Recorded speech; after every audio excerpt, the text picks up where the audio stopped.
Kawasan Ibu Kota Nusantara dikabarkan marak bisnis prostitusi. Kabar ini muncul dari laporan Satpol PP Kabupaten Penajam Pasir Utara yang menerima laporan praktek prostitusi online dari masyarakat. Menteri Koordinator Bidang Pemberdayaan Masyarakat Muhaimin Iskandar mengaku kaget dirinya belum menerima laporan tersebut. Caimin akan segera memeriksa langsung kebenaran informasi tersebut karena ini adalah masalah serius. Waduh, masa ya? Bagus lagi ada laporan seperti itu. Waduh, Dalam online juga gawat. bisnis. Kok bisa gawat gitu? Wah, ini harus dicek ini, harus dicek. Apa mau cek langsung lah gimana Gus? Iya dong, kita kan. Oke. Praktik prostitusi di IKN diduga mulai menjamur sejak Mei 2025. Otorita IKN mengecam keras praktik tersebut dan meminta masyarakat melapor ke pihak berwajib. Bisnis prostitusi di IKN semakin marak setelah ditangkapnya puluhan PSK yang berasal dari sejumlah daerah. Para PSK yang diamankan menjajakan diri lewat media sosial dengan tarif mulai Rp300.000 hingga Rp700.000 per malamnya. Tim Liputan iNews melaporkan.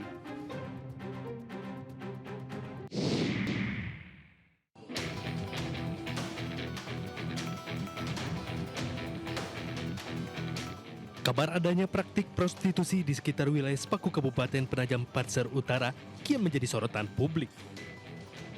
Sepanjang tahun 2025, Polda Kaltim dan petugas gabungan mengamankan 70 wanita diduga pekerja seks komersial. Petugas menyisir satu persatu kamar penginapan untuk mengungkap aktivitas prostitusi online yang meresahkan warga. Dalam salah satu penggerebekan, seorang wanita diduga PSK bahkan ditemukan bersembunyi di dalam lemari. Bahkan polisi harus masuk melalui jendela belakang penginapan dan mendapati pasangan bukan suami istri berada dalam satu kamar. Para wanita tersebut kemudian digelandang ke Mapolda Kaltim untuk menjalani pemeriksaan lebih lanjut. Itu ada kegiatan prostitusi. Nah, kemudian kita cek ke sana, ternyata memang ada beberapa penginapan kamar yang kemudian itu terindikasi digunakan untuk prostitusi. Ini adalah langkah pencegahan supaya ini tidak muncul kembali. Pengawasan ini diharapkan mampu menjaga nama baik Ibu Kota Nusantara dari segala bentuk aktivitas yang melanggar norma dan hukum yang berlaku. Dari Balikpapan, Kalimantan Timur, Mukmin Aziz, iNews melaporkan.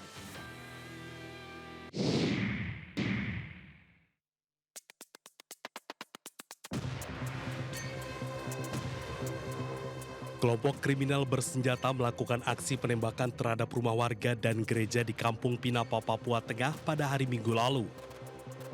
KKB mengklaim tempat tersebut dijadikan sebagai pos militer oleh TNI dan Polri. Namun hal itu dibantah oleh Satgas Damai Kartens.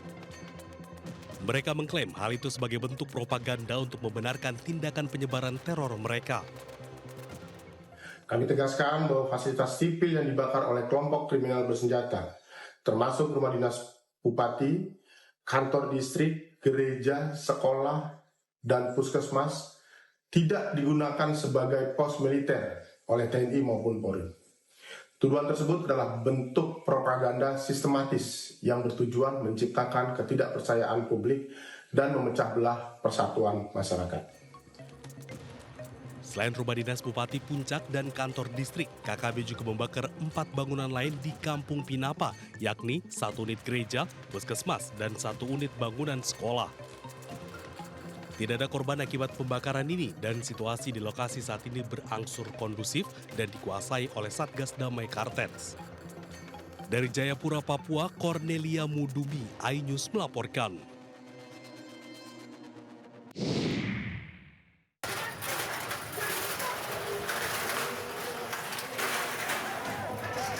Kericuhan terjadi saat sejumlah karyawan PT Pakrin membongkar besi pembatas di sebuah apartemen di Jalan Embong Malang, Surabaya.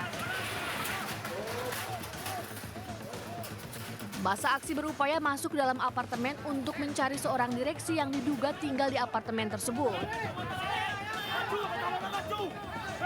Aksi unjuk rasa ratusan karyawan yang berasal dari Mojokerto ini untuk menuntut pembayaran gaji selama 2 bulan yang belum dibayarkan, termasuk kekurangan THR tahun 2025. Hingga kini 1.500 pegawai PT Pakrin gajinya belum dibayarkan karena diduga ada konflik internal perusahaan.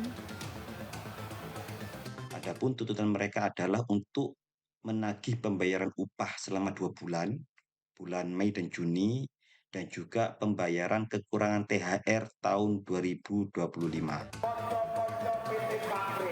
Hingga kini belum ada keterangan resmi dari PT Pakrin. Namun setelah dimediasi oleh pihak kepolisian, koordinator aksi bertemu langsung dengan direksi perusahaan untuk membahas gaji dan kekurangan THR. Dari Surabaya, Jawa Timur, Hari Tambayong, iNews melaporkan.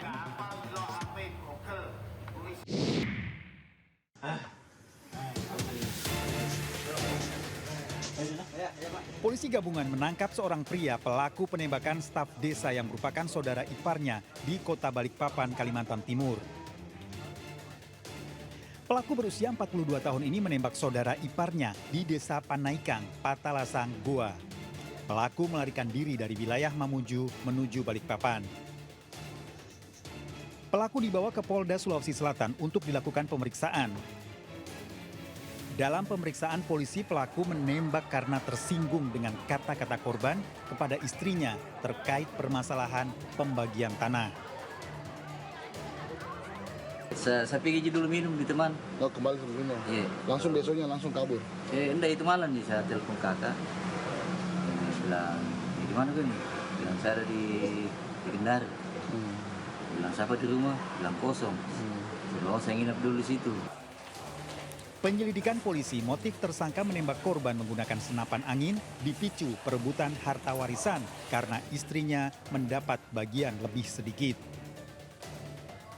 Kemudian motifnya, setelah dilakukan penyidikan, kita ketahui motifnya yaitu perebutan warisan.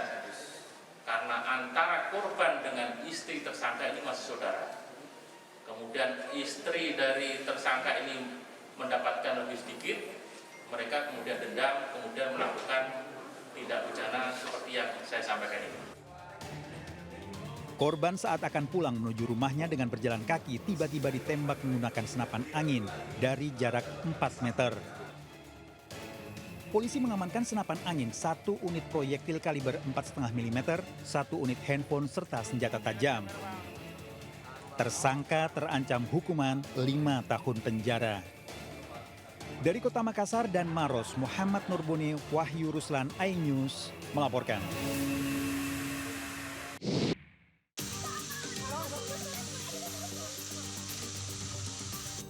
Para mahasiswa tengah menjalankan program KKN di Desa Unek Udueng, Kabupaten Sika, Nusa Tenggara Timur, panik saat terjadi hujan abu vulkanik.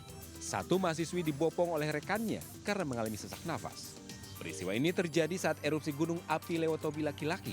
Selain mahasiswa, sempat juga beredar video viral polisi terjebak saat membantu evakuasi warga.